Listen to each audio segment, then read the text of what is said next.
Hello, thank you for taking the time to watch this video. It's not going to be a long one this time. We live in interesting, disturbing, dangerous times. Obviously, as a stock market investor, you are aware of the possibility that there will be crashes, downturns, bear markets, whatever you want to call it. This one's unusual in that I can't recall any occasion where such a negative impact on the value of investments was the result of deliberate and apparently understanding actions by the president of the largest economy in the world, the president of the United States, the Trump, in other words. But I don't want to dwell on that today. You might be thinking, well, surely, Mark, you should be giving us some guidance as to what actions we should be taking to defend ourselves in this horrendous, horrific, bizarre, incomprehensible, whatever you want to call it, situation. Well, actually, I hope I've already given you all that advice. Any actions should already have been taken. You should be prepared, and I'm sure all of you are prepared for potential downturns in the market by reserving enough liquid assets to simply sit and wait them through, because all these things are cyclical. I think in this case the cycle could be relatively short because the consequences of the actions of Trump and his cohort of incompetence are really being felt very quickly, and the capitalist system can't stand that much strain for very long. So those in power, and I don't mean, by the way, those who are elected to power, I mean those really in power, which are the people with the money, will probably take the necessary action to get things sorted out. Whatever, even if we have to go through a whole cycle with a recession, in 2 or 3 years' time everything will be looking rosy again. And the main thing is to remember that the actions that were appropriate were the ones to be prepared and to be able to sit this through.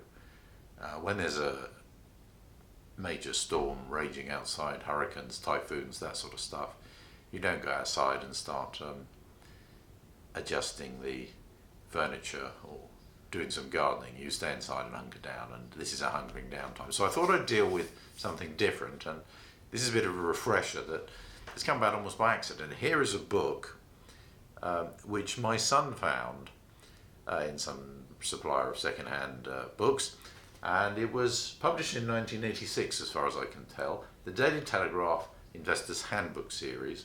This is the guide to investing for the first-time investor in stocks and shares. And it's got the little sideline there, cash in on the Big Bang. The Big Bang was the deregulation of the stock market that was fully implemented in late 1986, I think October. Bear in mind that in October 87 was one of the worst short-term stock market crashes I can remember. Indeed, the very year I started working seriously in the investment business. So deregulation can have interesting consequences. What I thought I'd do is pull some points out of this book, because the author, Roger Hardman, is a very competent guy. You can look him up on LinkedIn if you're interested. Having been a professional journalist for some years and been awarded Stock Picker of the Year, I think, in some ceremony amongst the journalists who gave stock tips, he then moved on to found a research company that I believe still exists, researching individual stocks, and indeed even runs a hedge fund. What he writes is in some ways amusing and quaint, because so much has happened in the last 30 years, and I'll touch on that as we work through the book, which I intend to do in a series of short episodes. Nonetheless, the fundamental points he makes, which I will try and pull out, are appropriate and I think serve as a useful refresher and allow us to consolidate our knowledge and remind us too of what we as first-time investors were taught and what we should not forget. So let's start with the foreword in chapter 1 today. The foreword introduces the idea that in the late 1980s, shareholding, the ownership of individual stocks and shares by individuals, was a very, very minority activity.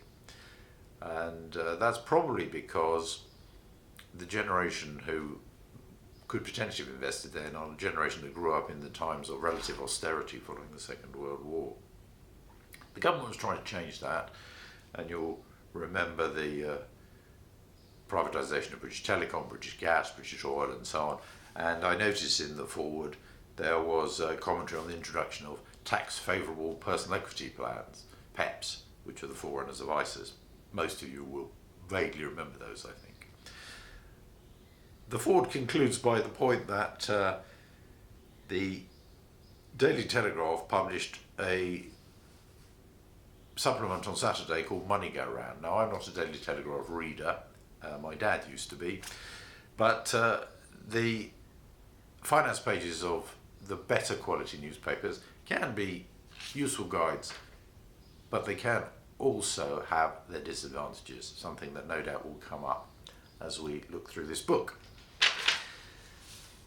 The book itself proper, chapter 1's called The Wonderful World of Shares, and remember this book is written for investors in stocks and shares. You could purchase unit trusts, which were the forerunners to what we now call OICs, open-ended investment companies, or collective funds more generally, and you could purchase investment trusts, which were an early form of collective funds in 1986, but it was slightly difficult to do so. I do, however, spot in this book an advert for Hargreaves Lansdown, who became extremely well known as the principal promoter of collective funds, supplying lots of information, not altogether entirely honestly in my opinion. And of course the Neil Woodford scandal can to some extent be blamed on Hargreaves Lansdown. Some people are trying to do that legally. But this talks about shares and only touches on other forms of investment. And it starts with the British Telecom boom, making the point that British Telecom was the great British public's first serious introduction to the world of stocks and shares. Having commented on the fact that people were able to make money by simply buying British Telecom shares and selling them for more money almost straight away, one of the very early points made in the book is one that must be always kept in the front of our mind. There are times when almost every share in the stock market trots depressingly downhill, sometimes for years at a time. Individual shares sometimes drop in value so fast that it is difficult to believe your daily newspaper has not made a printing error. Some companies go bust. Sadly, for a variety of reasons not totally divorced from the gullibility and greed that is all too real a part of human nature, these are just the kind of shares that an investing newcomer is likely to own. My subscribers will know that I'm really very reluctant to suggest to retail investors that they purchase individual shares on their own, and that's great support for my argument. Later on in this chapter, the writer makes a comparison between two shares to make a point about the information you might see in the newspaper, giving you a misleading impression as to which share of two to purchase. He talks about a retailer called Bambas, which I can't even remember anything about at all now. They did go bust. And a retailer called Dixons, who of course did not go bust and became part of the Carphone Warehouse Dixons group. The writer correctly points out that Dixons would be a much better buy.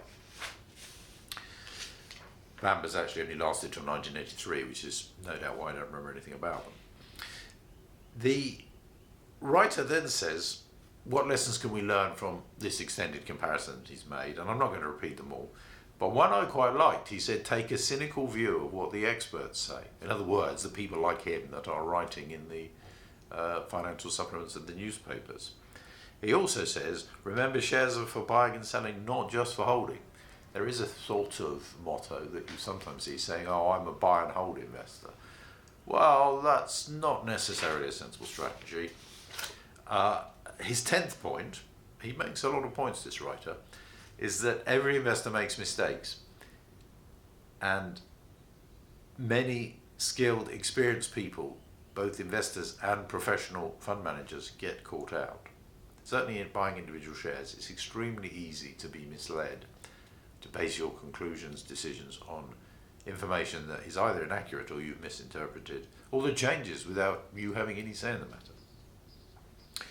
Another point I like, and one I think most of my subscribers will have heard me make, is that you can't ignore the impact of the giant professional investment managers. At the time this book was written, it stated that 70% of money flowing in and out of the stock market is the result of investment decisions made by professionals controlling large pots of money.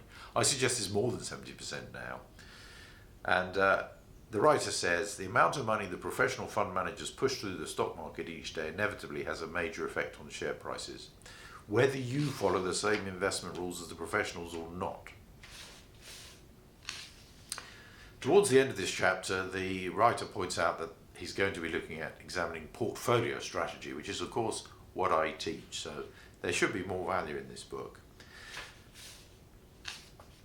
He concludes by saying, should you actually be buying shares? No one has to buy shares.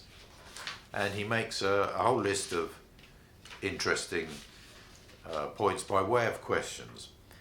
And I like these. Can you mentally take the blow of having lost a large part of your savings? In the short term, on occasions, and now is one of those occasions, you're going to see the value of your assets depreciate dramatically on paper. Can you cope with that psychologically? Do you have future earnings power? Somebody who's still working will be a completely different sort of investor to somebody who's already retired and has no potential for topping up their savings. What are your outgoings? Clearly, any investor should have a budget, something I very much encourage and even provide software tools to help with that. Do you have a mortgage? That's part of the budget. Clearly, if you have debts, you ought to consider repaying your debts before you invest, depending on various tax efficiencies and so on. These are excellent points. That really concludes the first chapter, and the second chapter looks at stocks and shares in the context of risk and alternative asset classes, which is really where I begin my training courses. So I shall skip over that in my next video. Thanks for watching this one.